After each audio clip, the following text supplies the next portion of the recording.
नमस्कार, स्वागत है आप सभी का। मैं हूं नैन्सी गौतम। आपको खबरों की शुरुआत में बताएंगे कि प्रदेश में घटिया चावल बांटने के मामले को लेकर नया खुलासा हुआ है। जांच में राइस मिलर्स की लापरवाही सामने आने के बाद भी उनको राहत दी गई और एक तरफ जहां पर उन पर कोई कार्रवाई नहीं की गई तो वहीं पर उन राइस मिलर्स से ही दोबारा चावल लेने के लिए अधिकृत कर दिया गया।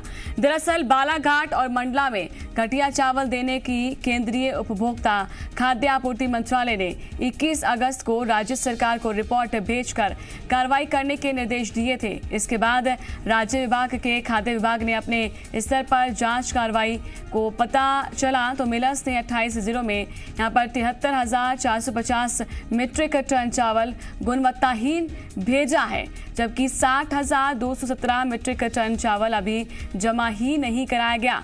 ऐसे में राइस मिलर्स पर कड़ी कार्रवाई होनी चाहिए थी, लेकिन प्रमुख सचिव ने 28 जिलों के कलेक्टर्स को पत्र लिखकर कहा है कि गुणवत्ताहीन चावल को मिलर्स को वापस कर दिया जाए और उनसे अच्छा चावल ले लिया जाए। अब कांग्रेस इस पर सवाल खड़े कर रही है। जब मिलर्स घटिया चावल देकर सरकार से अमानत में खयानत कर रहे हैं तो उन पर एफआईआर दर्ज करवाने की बजाय उन्हें घटिया चावल वापस करके अच्छा चावल लेकर किसे बचाने का प्रयास किया जा रहा है।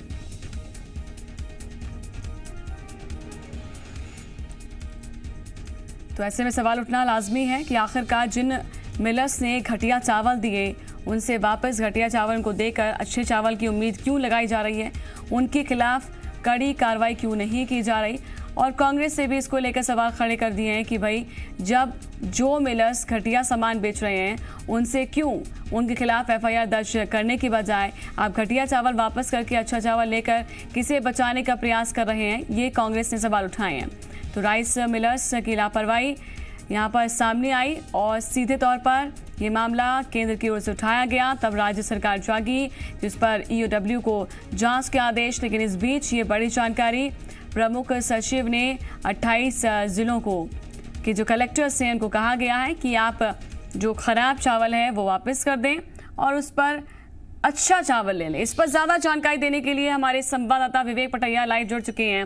विवेक, क्या कुछ जानकारी है? एक तरफ तो ये होना चाहिए कि कड़ा एक्शन हो, लेकिन अब ये बात निकलकर सामने आ रही है कि घटिया चावल आप दे दीजिए, अच्छा चावल उनसे ले लीजिए, क्योंकि किसे बचाने की कोशिश की जा रही है। कांग्रेस से सवाल उठा रही है तो लाजमी है फिर तो।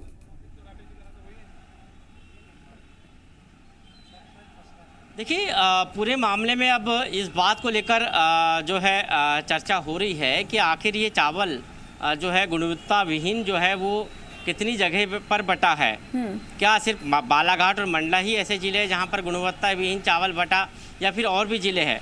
अभी जो जानकारी सामने आई है इसमें 28 जिले ऐसे हैं जहाँ पर गुणवत्ता विहीन चावल पाया गया है और उसको लेकर भी अब जांच हो रही है। तो इसमें इसके पीछे जो गलतियां निकलकर सामने आ रही है वो मिलर्स की गलतियां निकलकर सामने आ रही है। अब ऐसी स्थिति में राजनीति भी इस पर खूब हो रही है। कांग्रेस ने इस पूरे मामले में जांच की बात कही है कि जांच होना चाहिए। हालांकि कल ही मुख्यमंत्री ने ईओडब्ल्यू से जांच की बात कही है, जांच शुरू भी हो गई है, लेकिन अब ये मामला जो है लंबे वक्त तक जो है मुद्दा बना रहेगा क्योंकि प्रदेश में 27 विधानसभा उपचुनाव होने हैं। ऐसे में ये मुद्दा जो है ये कांग्रेस छोड़ने वाली नहीं है और सरकार को घेरेगी। अब देखना होगा कि सरकार क्या जवाब देती है, क्योंकि ये चावल उन लोगों को बांटा जाता है। हमारे साथ सैयद जाफर जी जुड़ चुके हैं कांग्रेस की ओर से, हम उनसे भी बातचीत कर लेते हैं। सैयद जाफर जी, स्वागत है आपका। ये अब नया मसला इस पर खड़ा हो गया है कि प्रदेश में घटिया चावल बांटने के मामले में नया खुलासा हुआ है कि जो राइस मिलर्स हैं उनकी लापरवाही तो सामने आई, लेकिन अब ये कहा जा रहा है कि उनके खिलाफ कार्रवाई के बदले जो चावल जिन मिलर्स ने दिया उनसे अब अच्छा चावल ले लिया जाए, घटिया चावल उनको वापस कर दिया जाए। क्या कहेंगे इस पर? नैन्सी जी, कांग्रेस पार्टी की इस पे पूरी पैनी नजर है और हम इस पे एक एक एक्शन पर सरकार के हम पूरा ध्यान दे रहे हैं कि वो कैसी कार्रवाई कर रही है। सबसे महत्वपूर्ण बात यह कि जो केंद्रीय एफसीआई बोर्ड है, जो उन्होंने बालाघाट और मंडला में जांच की थी, उन्होंने लगभग 5,000 मैट्रिक टन अनाज को खाने योग्य नहीं माना था और उस पर ईओडब्ल्यू की जांच हुई और उस पर एफआईआर हुई और उसके बाद प्रधानमंत्री कार्यालय ने भी उस पर संज्ञान लिया। आज एक बड़ा महत्वपूर्ण दिलचस्प मामला ये निकल कर आया है नैन्सी कि जो 2 तारीख को मध्य प्रदेश सरकार के प्रमुख सचिव हैं खाद्य एवं नागरिक आपूर्ति के, उन्होंने पूरे जिले में ये बात को सख्ती से लागू करने का निर्देश जारी किए हैं कि जो 20 जिलों में लगभग 73,000 मैट्रिक टन, जिसका बाजार मूल्य लगभग 150 करोड़ रुपए होता है वो घटिया चावल है, उसको उठाकर वापस करके दूसरा चावल लिया जाए। तो हमारा शिवराज सिंह चौहान जी से सीधा ये निवेदन है, सीधा ये आरोप है कि आप किसको बचा रहे हैं। अगर वो गुणवत्ताहीन चावल है, अगर उसको आपके साथ की दस्तावेज में दर्ज कर दिया गया है, तो आप ये आंख मिचोली क्यों खेल रहे हैं? आप उन्हें वापस करके उन्हें अभयदान क्यों दे रहे हैं? हमें ऐसा लगता है कि इस राइस मिलों में भारतीय जनता पार्टी से जुड़े हुए उनके लोग इसमें शामिल हैं।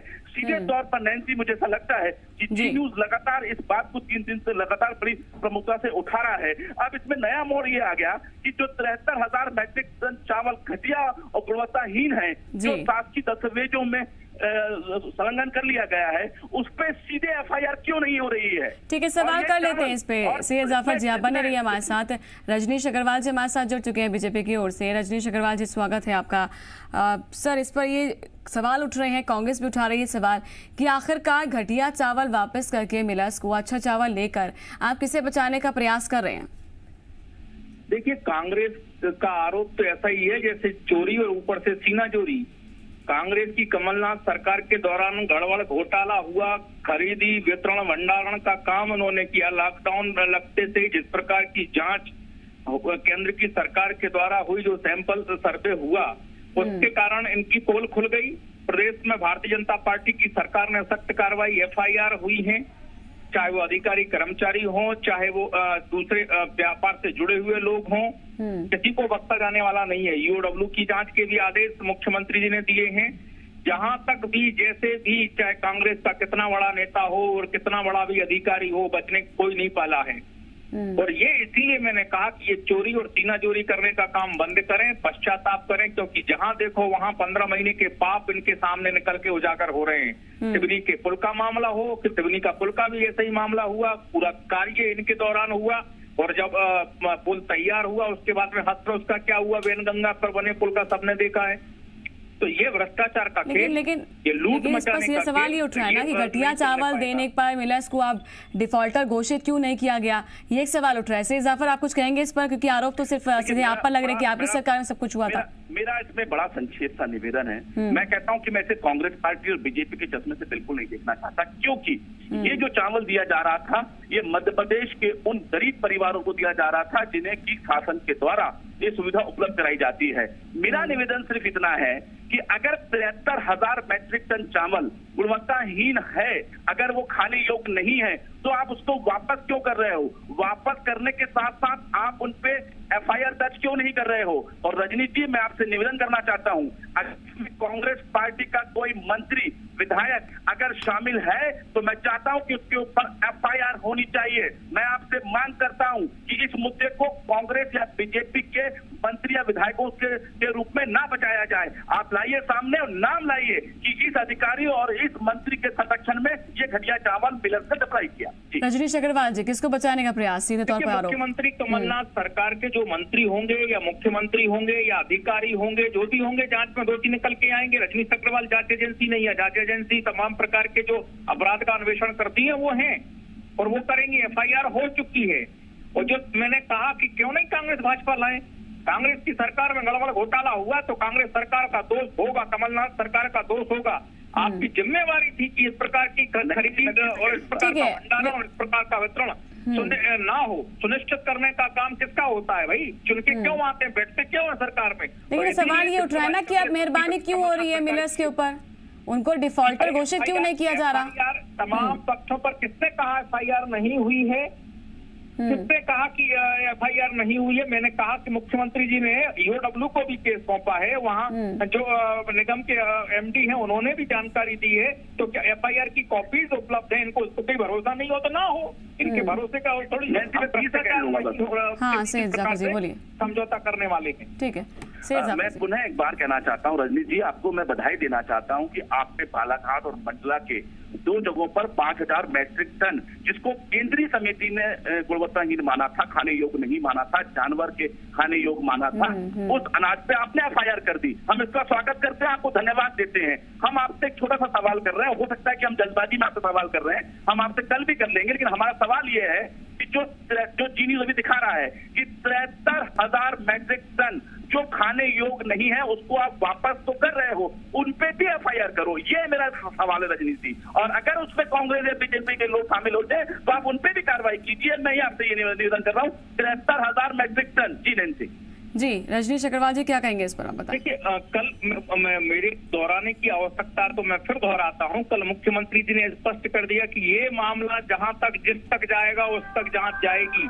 एफआईआर ऑलरेडी है और एफआईआर केवल एक मामले को लेकर नहीं है, एफआईआर पूरे गड़बड़ घोटाले को लेकर है। लेकिन यहाँ पर प्रमुख सचिव ने, रजनीश अग्रवाल जी, प्रमुख सचिव ने 28 जिलों के कलेक्टर्स को पत्र लिख दिया है। वहां तक उस गड़बड़ घोटाले को लेकर जांच निश्चित तौर पर पहुंचेगी और जो भी दोषी होगा, जहां का भी दोषी होगा, चाहे वो प्रशासनिक अधिकारी हो या उस समय का कोई नेता हो कांग्रेस का, वो बचने वाला नहीं है। ठीक है, अच्छी बात है, उम्मीद यही की जा रही है, कंप्लीट मामले को लेकर उम्मीद यही की जा रही है रजनीश जी। लेकिन यहाँ पर प्रमुख सचिव ने 28 जिलों के कलेक्टर्स को पत्र लिखकर कह दिया है कि गुणवत्ताहीन जो चावल है वो मिलर्स को वापस कर दिया जाए, अच्छा ले लिया जाए। ये कहाँ का? आपको तो वहां पर कार्रवाई की बात हो रही है, तो फिर वापस क्यों भेजना उन पर? किसने क्या आदेश दिया? मेरे सामने आदेश की कॉपी नहीं है, इसलिए मैं उसके बारे में कोई नहीं कर सकता। संज्ञान नहीं होगी उसके संदर्भ में क्या बात कही है, आधी अधूरे बात पर बोलना उचित नहीं है। सैयद जाफर जी कुछ कह रहे हैं आप इस पर? नहीं, मैं बिल्कुल रजनीश भाई की बात से सहमत हूँ। ये बिल्कुल नया मामला है। मुझे ऐसा लगता है कि हमें 1-2 दिन का समय देना चाहिए। लेकिन हमने या जी न्यूज ने आपको एक मिला दिया है कि बात की दस्तावेजों में ये कांग्रेस का दूसरा नैन्सी बड़ा महत्वपूर्ण बात यह है कि ये कांग्रेस या जी न्यूज का आरोप नहीं है, ये शासकीय दस्तावेजों में इस बात को दर्ज कर दिया गया है कि 73,000 मैट्रिक टन जो है वो चावल खाने योग्य नहीं है। तो हमारी मांग ये है कि जिस दस्तावेजों के आधार पर इन्हें 73,000 मैट्रिक टन चावल को खाने योग्य नहीं माना गया है, उन पर कार्रवाई होनी चाहिए जिन मिलरों ने ये 73,000 मैट्रिक टन चावल सप्लाई किया है। ठीक है, आप मांग कर रहे हैं, उम्मीद है कि रजनीश अग्रवाल जी भी इसका इशारा कर रहे हैं कि कार्रवाई होगी। उम्मीद हम भी यही कर रहे हैं। आप दोनों का शुक्रिया हमारे साथ जुड़ने के लिए। और हम सिर्फ प्रमुखता के साथ वही खबरें दिखाते हैं जिसके साक्षी होते हैं, और उसी आधार पर ये तमाम जो जानकारी हमें मिली है वही जानकारी हम दर्शकों के सामने भी रख रहे हैं, और इसी आधार पर हम सवाल आपसे कर रहे थे।